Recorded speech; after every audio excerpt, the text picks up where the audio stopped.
Boom! We are live, ladies and gentlemen, boys and girls. It is, of course, your boy, Nolan Hawkeye Anthony here. And I hope you guys are having a fantastic week, regardless of the Iowa Hawkeyes, wherever you may be.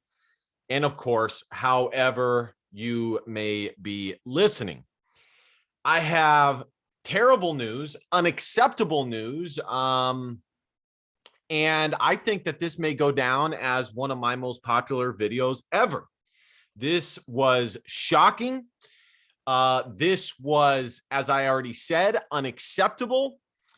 And it was, for lack of a better word, brutal. It was brutal. Thank God I only watched a half of it.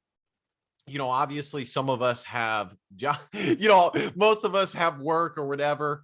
I could only watch half of the game. I watched the highlights. I suffered through the highlights. Unfortunately, what a brutal performance. I don't even know where to dive in, quite frankly. I really don't. And I really debated whether to do this video like my normal optimistic chipper self, or to completely and utterly blast the Iowa Hawkeyes. And I have decided to blast them. In my opinion, deservedly so. And of course, if Fran McCaffrey were to watch this video, he would say, well, you're just a guy on YouTube who is complaining. Fine, fair enough. You know, get your cheap shot in, Fran McCaffrey. That's where we're going to start first in this breakdown, is Fran McCaffrey. Okay. I think I have been, me personally, I have been one of the most fair reactionaries to Fran McCaffrey, especially in the Iowa Hawkeye sports realm, that there is. I have on numerous occasions said, and I even said it in a previous video, what else out there is better? Could the University of Iowa find someone better? And if they could they find them quickly, meaning in the next year or two? And I think the answer, unfortunately, is no. Unfortunately, Iowa basketball, it's a decently known program, but it's not, Duke or anything like that. And a lot of the goodwill that was built from Tom Davis and Lute Olson has largely disappeared. It's gone, especially for these newer or younger individuals. I said that it was awesome that Iowa won the Big Ten tournament. I really did. And it was awesome. And in fairness, and I said this in my Facebook post, that in fairness, most outsiders predicted Iowa to be a bottom of the Big Ten team. They massively overperformed with that. Your boy, of course, said that they would be an NCAA tournament team, and I was right. I said that they would be a 20-win team, and I said that they would be an NCAA tournament team. 20 wins, NCAA tournament team, and they even overperformed that. So in fairness, that happened. It was one of Fran McCaffrey's best coached seasons. It was. Now, on the flip side, you could say, well, was it really though? He had a 6-year point guard comeback, and he had one of the best players in the country on his team for a second year in a row. And I want to take that kind of into consideration here. Let's think about this. Iowa has had 2 of the best players in the country for the past 2 to 3 seasons. Now, of course, one of those seasons was canceled due to COOF. And the furthest that they were able to go was the second round. These players do not grow on trees. Simply, they do not. So this is just not good. So Fran McCaffrey has had 2 of the best players in the country for at least the last 2 years. And the furthest he has been able to go with them in the NCAA tournament is the second round. as far as the NCAA tournament goes, now, as far as this loss goes and dealing with Fran McCaffrey just on his own, I'm not going to give him all the credit for this loss. I'm not going to do that as a former Division I athlete myself. I cannot do that. Some of it must fall on the shoulders of the players, which I will get to. But the sad truth is that Fran still just struggles at the NCAA tournament. I don't know what he's doing, but it needs to be changed immediately, because this is going to be really start to become tiresome here. It already almost is tiresome. His lack of being able to advance deep in the NCAA tournament, and the reality is it's not like Richmond was this crazy Cinderella team. They didn't even do anything spectacular against the Hawkeyes this season, or against the Hawkeyes today. They really did not. They really did not. So as far as Fran goes, he deserves some of the blame for this loss. Not all of it, some of it. He still has the burden of proof on the NCAA tournament and his ability to take his teams far into the tournament. And again, I even with all of the qualifiers I gave of the success at the Big Ten tournament, people doubting them at the beginning or before the season started, yet they did really well. All of those qualifiers, this loss is unacceptable, and he still has a lot to prove regarding the NCAA tournament and Iowa's ability. And again, like I said, he's had two of the best players in the country on his team. There's no reason you cannot make it to the Sweet 16 in one of those two seasons with two of the most dominant players we have ever seen in history. In history. Okay. So as far as the team goes, they just didn't have it. I said to the people around me when I was watching the first half that this was not looking good. Iowa was clanking shots. The energy was subpar. And, I've said this many times in many previous videos that the main reason that I wanted Iowa to show a consistent ability to play defense, meaning, string together 3 to 5 games in a row of just locking teams down, is because inevitably in a tournament situation, especially in the NCAA tournament, when teams know what you do offensively, there's going to come a game where you can't hit anything, and you must be able to win that game defensively by just locking the team down. Now, was this a terrible defensive performance by the Hawkeyes? No, it wasn't. But again, should Richmond ever score 67 points against you? Probably not either. Wasn't a terrible defensive performance, but it wasn't enough to take Iowa to lead Iowa to victory when their offense let them down. And we've seen that time and time and time.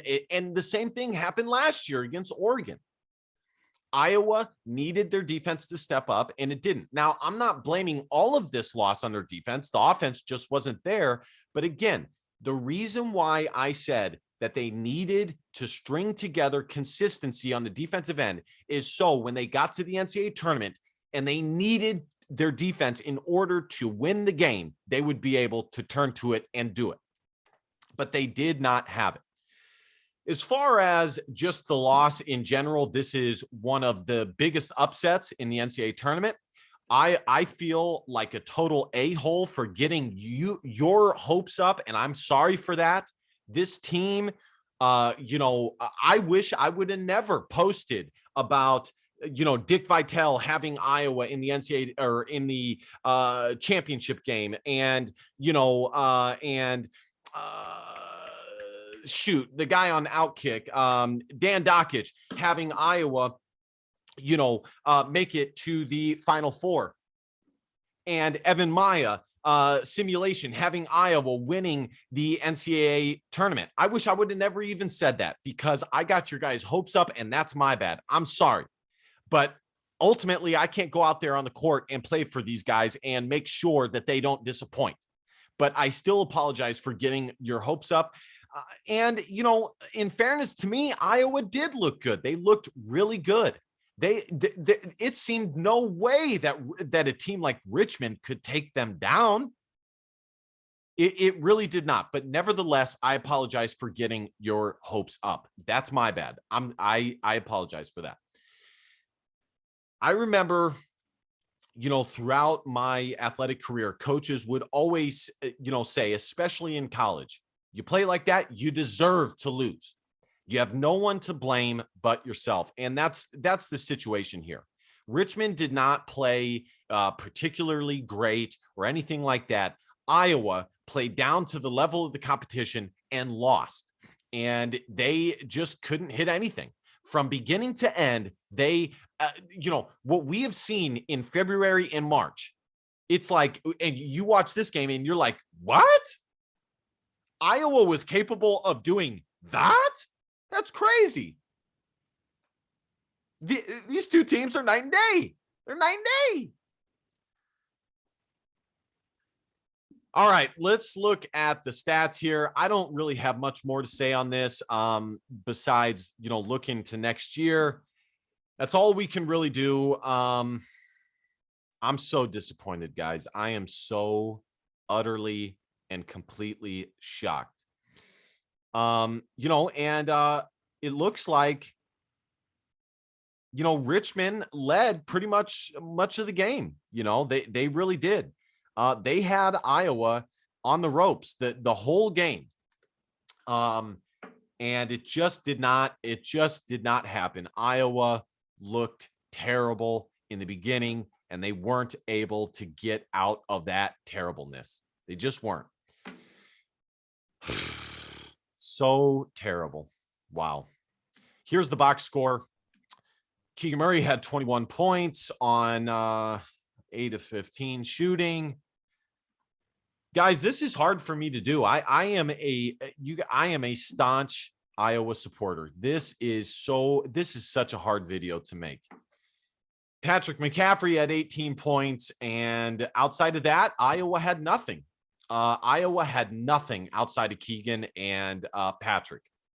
They got nothing from anybody else, or virtually nothing. Let's look at the team stats here. Iowa shot 36% from the field. Not going to cut it. They shot 20% from three and only shot 12 free throws. They out-rebounded for it's worth nothing because they lost. They out-rebounded Richmond 40-36. It was tied 14-14 with the assists. And they had 11 turnovers. So just real quick, I don't want to spend too much more time doing this video. Looking forward to next year. I fully anticipate Keegan Murray being gone. He is a likely top 8 pick. I wouldn't be shocked if he went top 5. I really would not. He's a guy who can immediately come in and contribute and be the star player on your team. And in the NBA with even more spacing, he's going to be phenomenal. And, you know, his three-point shot will continue to improve. And quite frankly, he still has a ton of upside. You know, it's not as though he has been a phenom since he was in high school. I mean, the guy was a 3-star recruit. He still has a ton of upside. So I expect Keegan to be gone. Jordan is gone. Jordan Bohannon is gone. Joe Toussaint, Aaron Eulis, and the incoming point guard, Desante Bowen, will battle it out for the starting point guard position. I would say as of now that Joe Toussaint is the leader for that position. But there is or the current leader to start at the point guard position. But And I would really want Ulis to stay because he has a real opportunity to take that starting position. And I like Aaron Ulis's game. I do. He's 6'2", 6'3". He has great size. He's very athletic. I really hope he returns to the Hawkeyes. But Iowa will have options there. Tony Perkins has looked good. I expect him to take a major jump next year.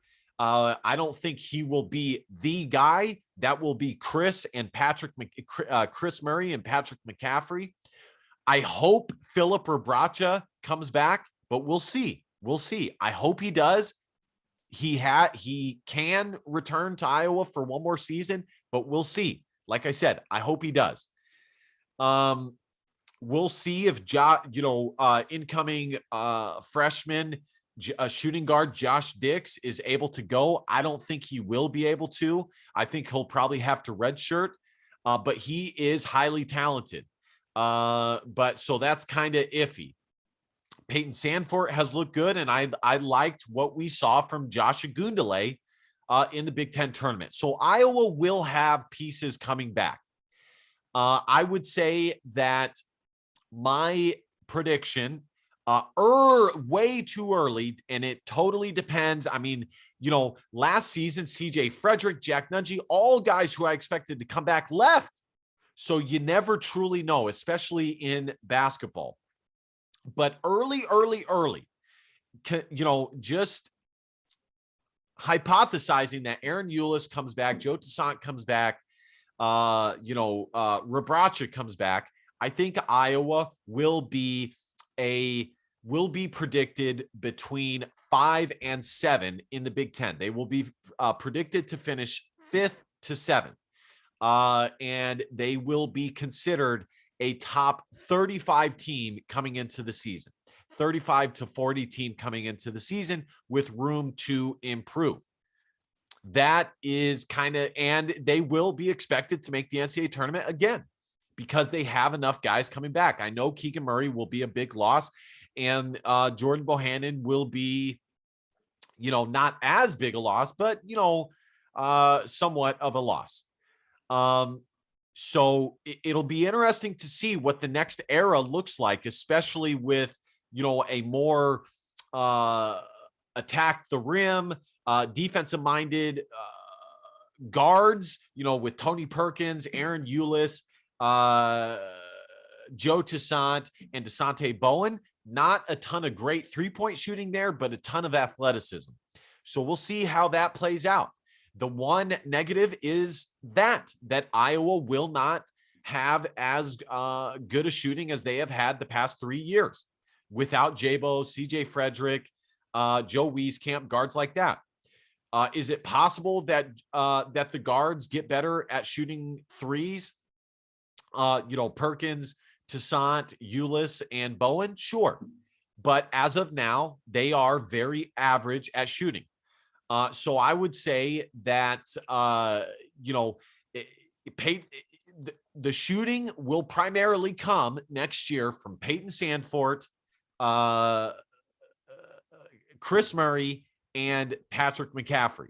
And to be totally honest, Patrick McCaffrey is slightly above average to average at shooting 3-point shots. So we'll see who develops. But really, the only consistent shooters that Iowa has right now is Chris and Peyton. We'll see if Josh Dix is ready to go. He can shoot it. He can really shoot it. And that's possibly a way he gets onto the court, but it depends on his health. If he's not good to go, then he won't go. But I will say, if he is healthy, he will get playing time because Iowa will need the shooting that he provides. So that is a little early preview for next season. All right, guys, that's going to do it for me. This was absolutely brutal. I'm so sorry, like I said, that I got your guys' hopes up. I hope you guys recover from this loss. I know it will, sting for a while. It's definitely tough for me, but I appreciate all of your guys' support. Overall, Iowa sports is pretty enjoyable. Don't forget that. Don't let this loss cloud that fact.